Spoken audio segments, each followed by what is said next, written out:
Welcome back, friends. Today's video is going to be a little bit different from our normal candle content. Super exciting news. I got engaged. It's crazy. It's so crazy. New personality level unlocked, let me tell you. Just kidding. Oh my gosh, yeah. It was super amazing. I had no clue what was going on at all. I was totally surprised. But yeah, holy crap, I got engaged. I never thought this day would come. I'm like, you want to marry me? I'm just going to talk a little bit about it today. Some of you may be interested, some of you may not be. So if you're more interested in my candle content, of course, just go ahead and skip this video because I'm just going to relish in the fact that I'm gonna be a whole ass wife. If you follow me only on YouTube, you haven't seen him yet, but if you do come to some of our local shows, or if you follow me on Instagram, you probably see him. He actually comes with me to every single show. He helps me load in, he stays with me, he helps me slang that wax. Matt is our strongest salesman, as I like to say. Matt and I have actually been dating for about 3 years. So a little backstory, I had actually lived by myself in a one-bedroom condo apartment for about I want to say like 3 to 4 years. I've always been very independent, was very career-oriented girl, loved living by myself, was really happy just being independent on my own, having lots of friends, going out with friends. And so I started dating Matt, which I'll get into our story a little bit later. But essentially, after about a year, his lease was up on his apartment. And he was actually the one that was like, my lease is coming up. What are you thinking? You want to move in together? And so the condo that I was living in is actually owned by my parents. And it's actually pretty sweet digs. Like, I absolutely love my apartment. It's where we're living right now. So if anything, it was more so going to be, he was going to move in with me. Of course, I was totally thrilled and excited that he was the one that, wanted to make that jump, like that he was the one that initiated it. So yeah, he got like super excited and he was just getting ready to move in. I remember, there was about like a week left of his lease. And, we had agreed that he was going to move in. So he was just slowly, like bringing over some bags of clothes and just like was trickling over. So I knew like, okay, like I have 1 week left of my independence, like just soak it in, do whatever you want in your house. I was really just like looking forward to enjoying my final days in my apartment, living on my own. And then he was just so excited to move in that I swear he just kind of like slept here and then he just like never left after. He moved in and he never moved out. So the way the engagement happened, man, I'm telling you, I am so gullible. I had no freaking idea. Like props to him. Honestly, I'm like really gullible, or I'm just really like oblivious to things. So if someone's like planning a surprise, or like if people are talking about things, like literally I'm the last one to know about it. So Matt had that going for him. So about 2 or 3 weeks ago, it was April 16th was the actual day that we got engaged. But so we actually went out of town for the weekend for one of Matt's good friends, one of his best friends, baby shower. So he's actually having a baby with his wife. And so they live in Arizona, and then they have a house. Their family has like a vacation house in Sedona, which I don't know if you know, but Sedona is very well known for their red rocks. They have these like energy vortexes, which I didn't see a single energy vortex location while I was there. Maybe we just didn't look hard enough, but like didn't see any vortexes. I know that's like what they're known for. Didn't feel anything too crazy. And so yeah, so we knew we were going out of town for the weekend for this trip to Sedona.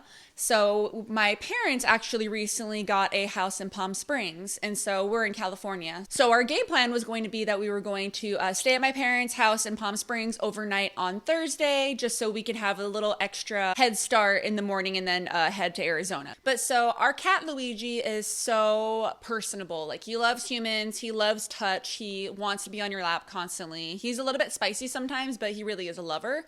So it's really stressful for him to be left alone for a couple days on end. Like I know some cats, you could just like set the automatic feeder and then just kind of set it and forget it. Not him. He needs food like right in the morning, right at night. Plus he only can eat like soft food. Like I feed him wet food, so we can't do like an automatic feeder. So either someone has to come to our house or we have to send him to Matt's parents' house because they have a couple cats and then they can watch him and then he gets more stimulation and all that. My preference is really to send him to their house because yeah, he could play with the other cats. All around, it's just like a lot better of experience. But the hard part with that is getting Luigi to to the location. This cat, I don't know what it is. If he has PTSD from when he got caught, because he was a street cat for a while. I had gotten him from the pound when they think he was like 8. So I don't know if he has like PTSD from a different family, or maybe just it's either like his equilibrium or something. But this poor man gets so car sick. He becomes ill. He becomes feral. He is such a sweet, sleepy guy, like all the time. But when it comes to cars and like just traveling, it's just stressful on everyone. Like no one's having a good time. I'm stressed. He's stressed. And honestly, I'm afraid he's like gonna die. But so I work from home. And so Matt goes into the office. He's an electrician. So usually I don't like to travel with Luigi by myself because it's just really stressful. It's a lot of work. You have to put him in the crate. It's just better having some moral support. When we get to his parents' house, we have to clean him. He hates the freaking water. It's like he's screaming and clawing. It's the whole thing. So I told Matt, you know what? It's fine. I'll take Luigi to your parents' house by myself. I'll get it over with. So by the time I come back for the day, you'll be off of work, and then we could just go to Palm Springs like right from there. So I get the cat all situated, and then so I'm still at his parents' house, and I was just gonna give him a call just to kind of like laugh about just like the chaos that had just ensued with the cat screaming. And then the other cats heard him screaming while I was giving him a bath in the bathtub, and they had like, oh my God, she's killing him. And so I called Matt and he didn't answer. And I was like, of course there's going to be times where you just can't answer. Like maybe you're going to the bathroom or something like that. But 9 times out of 10, Matt does answer. Suspicious. What's going on? So I'm driving home and I'm about like 10 minutes away from home, and then he calls and I'm like, I'm going to let it ring 5 times before answering just so he knows. I finally answer it, and then he said, hey, like I'm heading home. How did the cat go and everything? And I was just being like a little bit elusive, like, yeah, it went good. And then I was like, where were you? And he's like, oh, I had to get an oil change. And I was like, oh, okay, that makes sense. Because his car always does need oil changes. His car always has something going on with it. So I was like, oh, okay, you're getting your oil changed. Okay, perfect. All is better. He gets back, he gets all packed up, and so we take off for our trip to Palm Springs. And unbeknownst to me, in my own silly goose obliviousness, Matt was actually out buying a ring, like super last minute, getting it like sized and everything, and then picking it up after, while he was at the quote-unquote laundromat. So we get to my parents' house. It's Coachella weekend, so there was actually like quite a bit of traffic. And my parents live like right next to Indio. So, and it's so funny because now that I really don't go to Coachella or music festivals anymore, now my parents have a house that's like right near like that area. So it's just like, oh, funny. Like I feel like I'm going to Coachella right now, but I'm not. I'm going to Sedona. So we spent the night Thursday night, and then we were going to head out the next morning. So we wake up the next morning, have coffee, total normal day. And I go and take a shower, and I come back and everyone's acting normal. Like I really don't notice anything. Little do I know that I would learn later on, Matt actually showed my parents the ring while I was in the shower and asked them if he could like have permission to marry me. Actually, I don't even know if he asked or if he just told them. All was good, but it was just funny where I was like, did you ask them or did you just tell them? And so then I come out from the shower.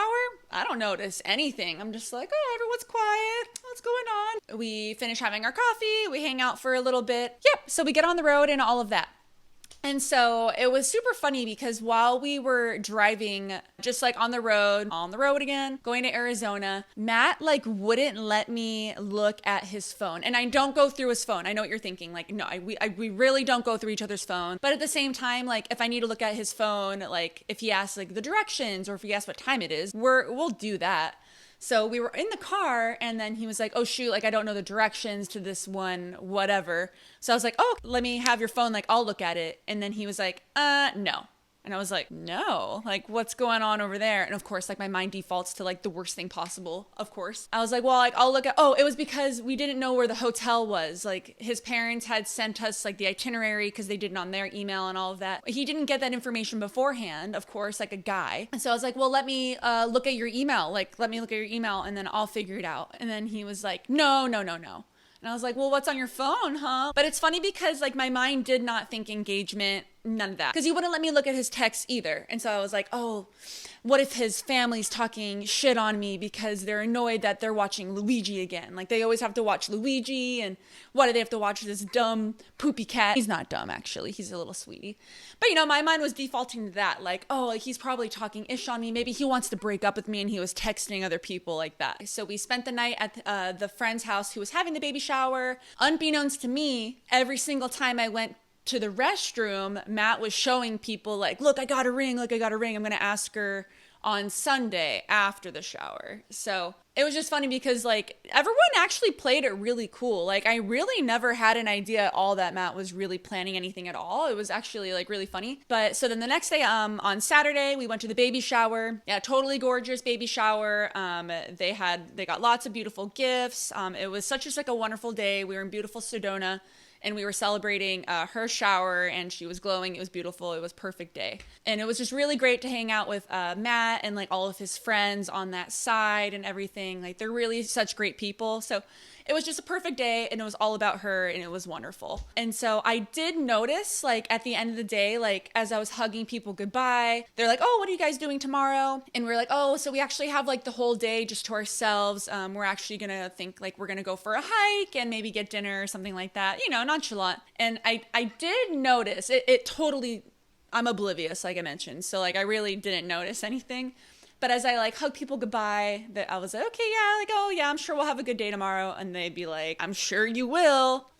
I was like, yeah, I'm sure we will.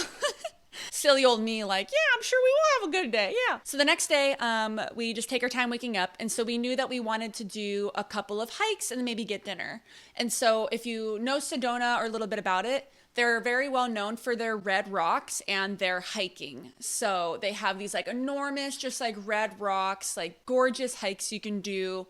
And they're known for their energy vortexes. And I am not an avid climber at all. Like, the older I get, actually, the more afraid of heights I become. Whatever you do, don't look down. Just like the higher I go, the dizzier I get, and I just get really freaked out. There were quite a few different hikes you could do on different rocks. So I was like, let's do one, we'll try another one, and just kind of see where the day goes. And so in the morning, Matt is like a flannel guy. Like he loves wearing flannels, and he has like really nice ones. And so all he packed for the weekend was flannels. And so it was going to be about like 90 degrees all day. And so I decided like to wear like, you know, just like a workout t-shirt, some, you know, spandex pants just for like hiking. And then Matt is over here in like a nice flannel, his jeans, his good shoes. Like he's looking good. And I was like, you know, like we're hiking, right? Like it's going to be dusty. But he was like, oh, I just didn't bring anything else. Yeah, I just only brought these flannels. It can pass for like hiking gear, especially if you're in the desert. Like there's lots of cactuses, or cacti. There's lots of like bugs, dirt. So like you kind of want to wear long sleeves and long pants anyway when you're hiking just to protect yourself. So I didn't really think anything of it. I was dressed like trash, of course, but he looked nice. Go to a first hike. That was a chapel. It's like embedded into a rock, and that was really pretty. That was a lot shorter though. And then we looked across the way and we're like, I want to climb that rock. And so that rock was called Cathedral Rock. And so we really had nothing, like no clue like what kind of hike it was going to be. We just kind of drove to it and took the tram over because they have buses that shuttle you between the different rocks that you can climb. And so this one was called Cathedral Rock. And it was pretty steady throughout the way. Like as I was going, I was like, yeah, like I got this. This is not so bad. But you slowly get steeper and steeper. But then you get to a part where it just like automatically like gets really real really fast. And there were a lot of people hiking around us too. Actually, I was really surprised. People had their kids climbing these rocks. It was slippery. Kids were like running down the rocks. And I was already getting a little shaky because I wore like slippery Nikes, and we were just getting higher, and then it just kind of hits me where I'm like, okay, we're like high. So there was this one part where everyone that wanted to get to the next level of the hike, like up to the pretty part, you had to go up this crevice. And so like you had to like climb up these pretty steep like rocks, and then there was like a crevice that you had to wedge yourself up into. And then you had to go like pretty vertical incline, and then you got to the top, and then it opened up and there was like a bunch of other trails. And so like it looked like the Mount Everest, like you know that photo of Mount Everest where there's just like a ton of people climbing and it looks really like freaky. It was like that. Like it bottlenecked and there was like 30 people trying to like pass each other. And I was just like, ugh, I don't think I can do this, babe. Like, I just don't even think I want to anymore. But then there was like a couple other people that we were kind of like slowly just like, you know, like you meet like different climbers going up and they're like, no, you can do it. You can do it. Cause there was like old people going up there. Like there was these like 60-year-old people that just like whizzed past us. And I was like, dang, like these people are wild. And I was like, you know what? Like, just why don't you go up with her? Just get up to like the crevice, you know, and I'll try sitting here and just like I'm gonna try acclimating, and then if I can make it up there, I will. But like kind of go on without me for a couple minutes, and then we'll kind of just like reevaluate. Because the crevice was only a way up. It just like you had to get up this crevice, and then it opened up into like a big thing. And I was like, okay, like I'm gonna try, I'm gonna do it. And then I started doing it, and people were like egging me on. They're like, you can do it. And then I was just like, I can't do it. Like I'm not gonna do it. So Matt came back down. He's like, come on, like, I'll help you. And I was like, honestly, babe, I feel nervous about it. Like, I'm just not feeling good about it. Like, there's another rock that we wanted to do called Bell Rock. And it was already like 2 o'clock at that point anyway. And I was like, why don't we just go back and then we'll try Bell Rock? Like, maybe I could have like a beer or like a drink or something and get a little more liquid courage, and then maybe that'll work better. And he was like, yeah, no, of course. Like, he was so nice about it. He knows I'm not the best with heights and it just kind of is what it is. So we thought, okay, let's go ahead and try that one and then we'll see what happens. I think Matt might actually be coming home soon. So we head back to the tram to go to the next hike that we were going to. And honestly, so we had missed that bus, but they come every 10 minutes. So we were just waiting for a couple minutes while the next one came by.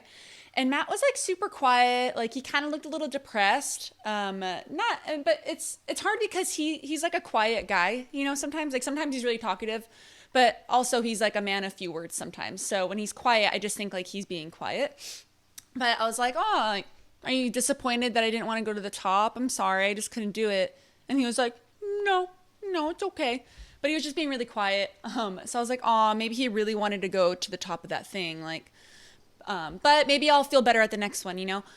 So we were on the bus. He was pretty quiet the whole way. And so the next rock that we wanted to go hike was called Bell Rock. It's like another very just tall one, but that's more of like a free climb. They let you kind of do like your own trail on that. So I was like, okay, how about this? So we'll park. We have 3 Modelo's in the car. So how about we drink one before we head up? So I'll have a little bit more liquid courage. And then we could take the other 2 beers. And then how about once we get to a good high lookout point, there might be like a sunset and we can drink the beers together, clink, cheers, and like just have like a good like little sunset watch together. And he was like, oh yeah, that's a great idea. Get there, we park, we pack the beers, and then we have the one. And I was like, yeah, I'm ready. And so this hike was a lot easier for me because there was just a lot of more options of where I could like try to finagle my way up. It was still high and I was still getting really nervous like the higher we went. But it wasn't as steep of a climb. Like I could kind of shuffle to the side and then you can like step up over here. And then once that got too steep, you could walk around, you know, so it was just a lot easier for me just to like keep going. And so I did notice that Matt was really quiet, but I didn't think anything of it. I was just like we're climbing, like it's hot, we're out of breath. The higher we got, I was starting to get more and more nervous just of how high we were. And I was like, okay, like, I think I might be ready for those beers soon. Like, let's start looking for our little lookout point. And so I'll show you like right now. Boop, this is like where we were, blah, blah, blah, blah. And so I remember there was one area that was okay. And then Matt was like, oh, this would be like a good backdrop. And I was like, oh, yeah, I guess. Like, but him and I don't really take a lot of photos. So I was like, yeah, sure. Like, well, you want to take a photo? Yeah, that'd be a good backdrop. But then like we kept going a little bit further. And so we got like a little bit higher and I was like really starting to get nervous. Like my little nerves are starting to hit. And I was like, okay, like I think this is a good spot. Like, let's go ahead and sit down. And he was like, okay, yeah. And so I plopped myself down because we're pretty high, but it's like such a gorgeous view. Like you can see all the red rocks. It was shady. There wasn't anyone around. And like you like literally can see everything, like all the red rocks, so gorgeous. I'll show you some photos. And then Matt is really quiet. And so I'm sitting down with my back against the ledge, just like trying to like gather myself. and get these beers ready because I'm about to have like a panic attack from how high we are. And then Matt kind of like gets quiet, and then he looks at me and he's like, Kim, I have something that I want to say. Oh, and it's so funny. Okay, so getting really close to that. So it was funny because as I was reading like different hikes that we could do while we're in Sedona, there was this one like really dangerous looking one called like the Devil's Bridge. And I was just like reading it, and I'm always like a silly little goose. So I was reading the descriptions to him, and it was like, oh yeah, like this is a very popular one for people that want to be daredevils or for people that want to pop the question. And so I just thought that was funny. It was like, oh yeah, like pop the question. And I had just nonchalantly been saying that throughout the weekend, not because I knew that he was going to be proposing, but I just thought it was funny. It was like, pop, like pop the question. And he's like, oh, like, are you going to propose to me? Are you going to propose to me? Haha. Like, we were just like joking about that over the weekend. But really, like, I didn't know this was what he was planning at all. So, and literally over my head, had no clue. So he's like, actually, Kim, I have something that I want to say. And I was like kneeling down and I was staring up at him because I was just like, okay. Because like he got so serious out of nowhere. I was like, okay. He's like, I've been doing a lot of thinking. And as soon as he said that, I was like, oh my God, like, are you really going to be proposing? Like, what? Like, no clue. Because, like, we had kind of talked and, like, joked about marriage before, but, like, this was really nothing that we had planned for. It was always something in my mind, like, okay, like, maybe he'll propose. But it was never something that we really planned for. So he was like, I have a question for you. And I was like, yeah. And so he was like, I've been doing a lot of thinking, and you're my person. And I'm just like sitting down there on the ground like, oh my God, like what? And it was just so crazy. And I was sitting down. So I was like, I need to stand up because like he's got to do the whole kneeling thing. So I stood up and he's like, you're my person and I love you. And I pretty much blacked out. So I think that's what he said. And then he's like, will you marry me? And he got down on his knee and I was like, what? Like, I was just like so surprised. Like, we're so high up. I'm already having like a panic attack from how high we are. And then he's proposing. And I just like, and I was so shocked too. I was in shock. And I was like, yeah, like, of course. Yes. Like, what is this for real? I was really more shocked than anything. Just like shocked, surprised, scared of how high we were. And yeah, just like in disbelief because I was just like, I never thought anyone would ever want to propose to me, you know? It was just so crazy. But yeah, I was like, yes, absolutely. Holy crap, just like kissing him and just like, yes. Like I really just didn't know what to say. I'm just so awkward. I was like, yes. And I was sweaty and it was dusty and everything. And so I really, I didn't start crying until, it just started going through my mind. I was like, do your friends know? Like, who knew? And he was like, oh yeah, all my friends know. And I was like, do my friends know? And he said, no. And I was like, he didn't even tell my friends. But then I was like, do my parents know? And then he's like, yeah, I told them on Friday before we left. And then that's when I started crying because I don't know why, it just hit me like the fact that like my parents already knew and like he had gone out of his way to do the traditional thing and like get their blessing or tell them and, all went smoothly. So I just think the fact that, yeah, like just that everyone knew and everyone was in on a little secret about me, like it really hit me. And so I started crying when I learned that. So he put the ring on and I was shaking. I was like, oh God. And thank God, like my nails were done. I was like, oh wow, like thank God I got my nails done for this whole thing. And so as soon as he put it on, I was like, just in tears. I was like, I don't want to go any higher. Like now you have to get me down safely. In order to be your wife, now you have to get me down safely.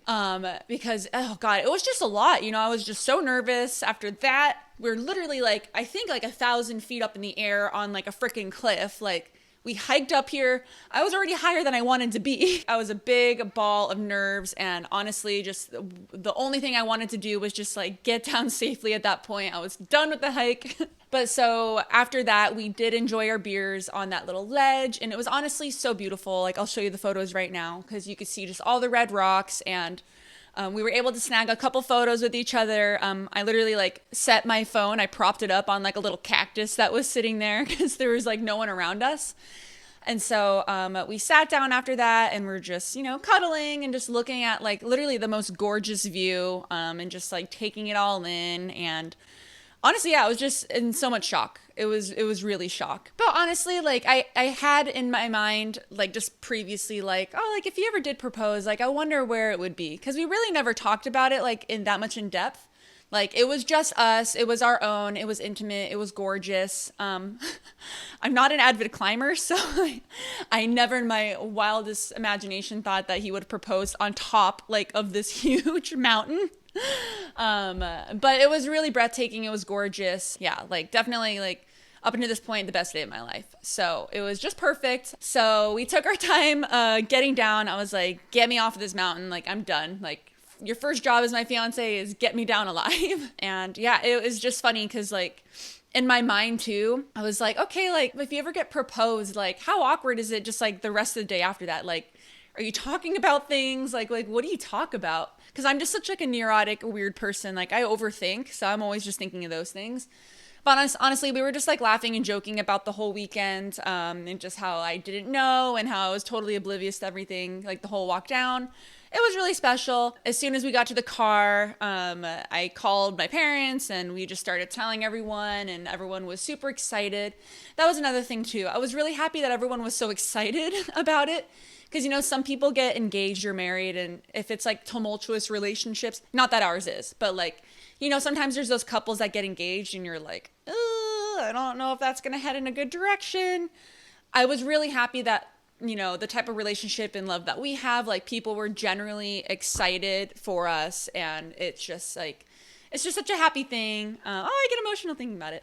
But yeah, so everyone was super excited and we were just super excited. And yeah, it was just like a really like bliss. It really was bliss.